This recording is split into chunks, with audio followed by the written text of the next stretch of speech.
Hey, I'm Tim Best Buds. You're listening to My Non-Objective Opinion on People's Radio United. Today we're going to be talking about the CFAA and Aaron's Law, the 2017 version, and we're here with a anonymous member who's doing a lot of work on this. How are you doing today? I'm good. Good. How are you today? I'm fine. Um, how did you tell us a little bit about you without any specific information, and then how you came to get involved in Aaron's Law? Um, Yeah, I'm an activist. I've been working the last couple years with Anonymous and Binary Sec. Uh, I just feel like Aaron's Law is some unfinished business. It's important and it needs to be addressed. okay, let's talk. Let's get into what is the CFAA, or Aaron's Law as it's called now. The CFAA it's a law that was written over 30 years ago. A movie came out, War Games, and a bunch of these politicians went and saw it, and they kind of freaked out, and they overreacted, and they implemented the Computer Fraud and Abuse Act. Um, it was supposed to just be for national security to charge hackers who targeted government or banks. But it's been skewed and changed to where now any internet user can be charged as a hacker and face years in prison. There's a lot of fines. When you say It's really outdated and vague. Mm-hmm. Yeah, when you say any internet user, what about a person who's not like a hacker or not even really an activist? Why should they care if this law passes? Well, things that have been that could be targeted under the CFAA is like 17 magazine. If you're 17 years old and you're reading it online, that could be a violation of the CFAA. Terms of service agreements, the ones that we all agree to, but we never read, those big long things. And um, a violation of that puts you in violation of the CFAA. If you are on a dating site and you lie about your height or your weight or your age, then that makes you a criminal. So they can use it anytime they want for whatever they want to target specific people. Basically, is that what's going on here? That's exactly it. Anybody, if you come to the attention of the government and they want to charge you with something, they can always find something to charge you with under the CFAA. Wow, that's pretty scary. So yeah, we talked earlier, and you said you weren't sure exactly when the law was going to Congress this year, but it is this year. Yeah, I've spoken with with Senator Wyden, and he has said that it will be reintroduced this year. I don't have a date on that yet. I have tried to contact them, but I don't think I'm high on their list of priorities. Wow. Are there any other damaging things in this? Like, I mean, I know it's pretty damaging the way it is, but I mean, well, actually, you know what? Can we talk about Aaron Schwartz really quick? Like who he Yeah, was for the people who don't know yeah. and what Uh, happened. he was so many things. I'm sorry. Oh, I didn't say anything. I'm sorry. Uh, Go ahead. he was, he was an activist. He was a programmer. He, he fought lots of things. His biggest thing was he wanted to keep information free. He wanted knowledge to be freely accessible to people. And he had he was charged under the CFAA for he downloaded a bunch of articles from JSTOR, and um, he didn't release them or anything, but he was charged as a hacker um, and prosecuted pretty. Um, uh, I lost my word. It's um, okay. he was prosecuted for this for over 2 years, and he was facing 35 years in prison, I think, and over $1 million in fines just for putting these articles that were paid for by public money. He wanted to put them out there to the public. It was a protest, is what he had downloaded them for. Yeah. And then he was arrested for that. He was, and then after 2 years of the back and forth with the prosecutors and everything, he ended up taking his life in 2013. Yeah, that's horrible. I think that's one of the reasons Op Stop Suicide was started. It started after that. Yeah. Yeah, and Lori Love was involved in Op Last Resort, which was related to Aaron Swartz's suicide, wasn't it? Yeah, I hear that he is allegedly involved in that, and that was a protest, I guess, right after his suicide. Anonymous kind of went on the warpath, and they took down the MIT website and various government websites and defaced them and released some U.S. bankers' information and logins, etc., as a protest to what had happened to Aaron. Yeah. No, whoa, what happened here? Sorry, my computer. The Skype is acting up. I think that's why we're having trouble when you think you hear me and you don't sometimes. Ah, Skype is always an issue. So yeah, um, what's the difference between this version in 2017 and the previous version of the law, or are there any differences? from what I've been told, it's basically the same law. We're just hoping that this time it doesn't end up dead in Congress again. What happened with it in Congress last time? It was left. They never. They never really got to it. What the problem is that we've got these corporations in Silicon Valley. Oracle is the big one who's fought against it, and they don't want it changed because it really helps them.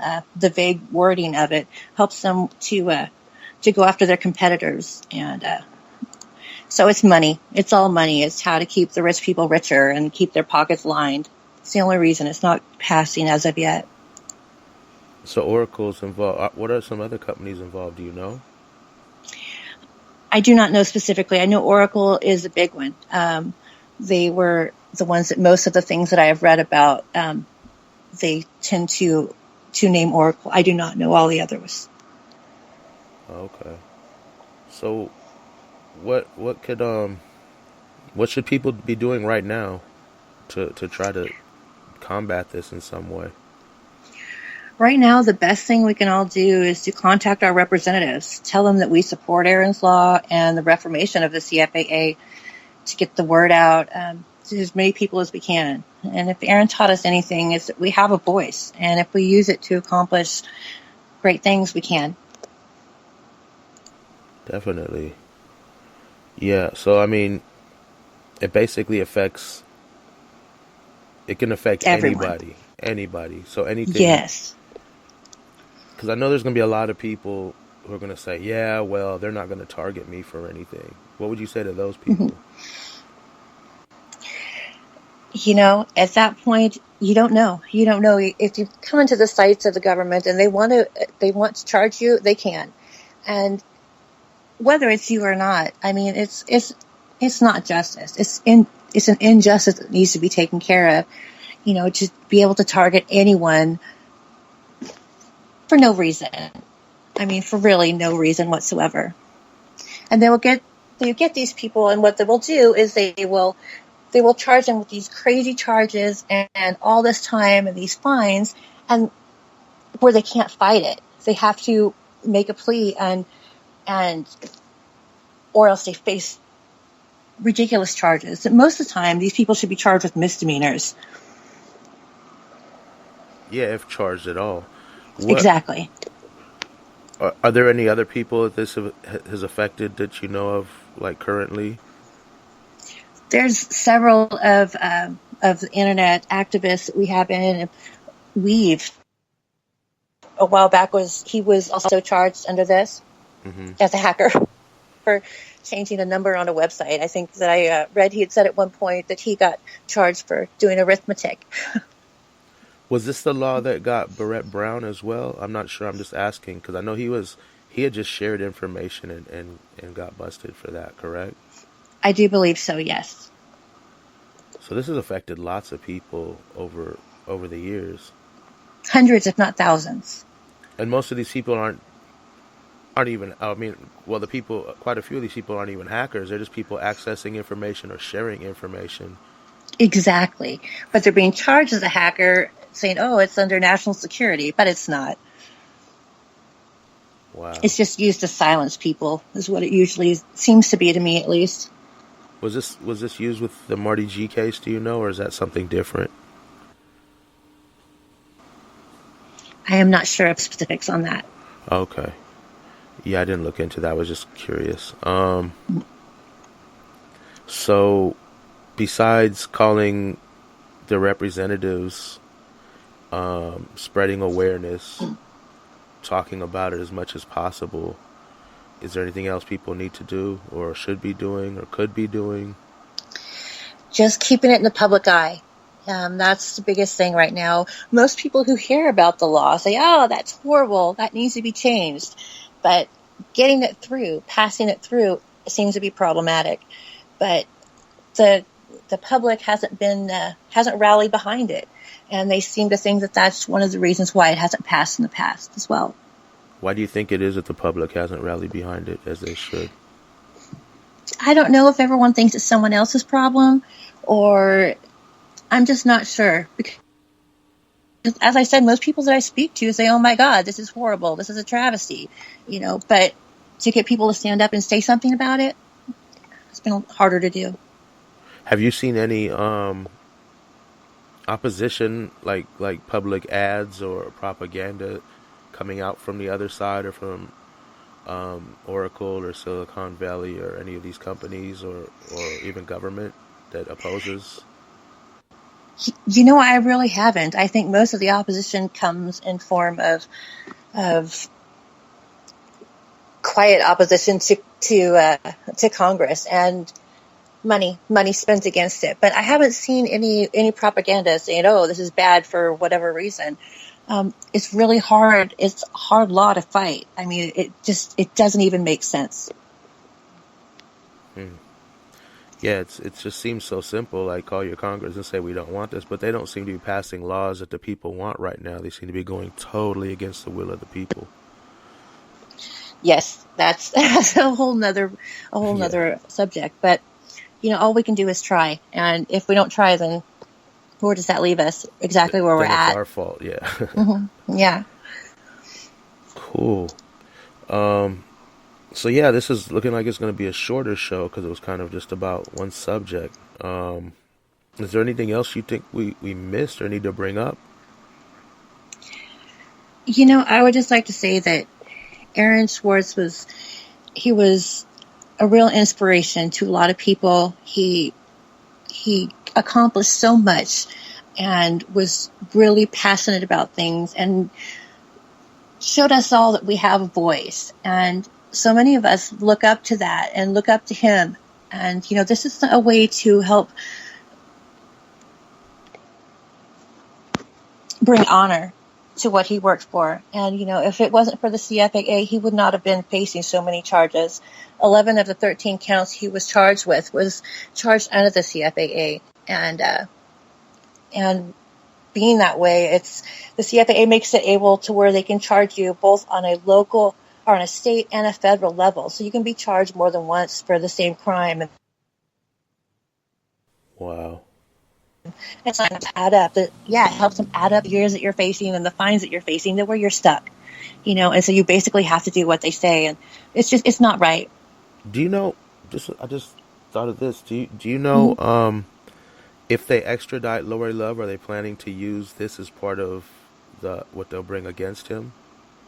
Yes, I believe so. Wow. Yeah, we're all hoping that doesn't happen and that he doesn't get extradited, because he has another appeal coming up. So I've heard that. I'm very excited for him. I would hate to see anyone else suffer due to this. Yeah, I know. It's what they're putting him through is horrible. I did another show where we talked about it a little bit, and it just appears to be sheer vindictiveness by the United States government. Yeah, Like, they're pissed off because they got shown. I mean, they were targeted hello? because of it. Oh, And there you go. I'm sorry. Say that again. You broke up. I said they're pissed off because they were shown. That they were targeted because of what they did to Aaron, and there were so many people standing behind him. And now it's a matter of ego with them, in my opinion, with the government. They don't like it. Yeah. Yeah, it's horrible. He's like one of the nicest, most awesome people in the world, and for him to have to go through this is just tragic. It certainly is. Yeah. So this law could if this law is if Aaron's law is passed, there's a lot of hope for people, maybe like Lori, correct? Yes, and so many more. I mean, we have Yeah. we have lots of people that's been jailed for this, and if we could just get this to pass, it would really clear up a lot.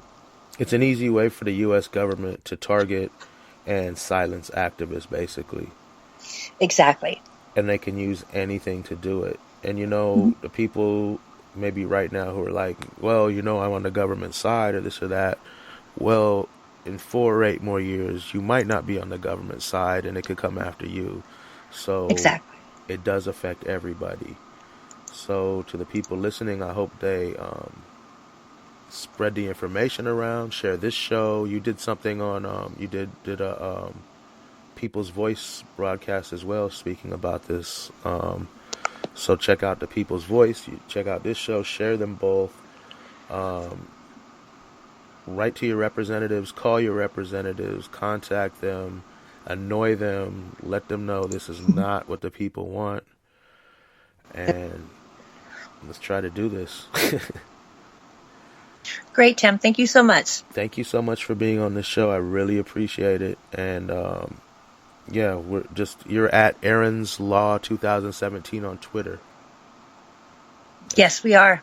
AARONSLAW 2017 on Twitter. Cool. Thanks Yeah. again. I really Thanks appreciate so you coming much. on. All right. Bye.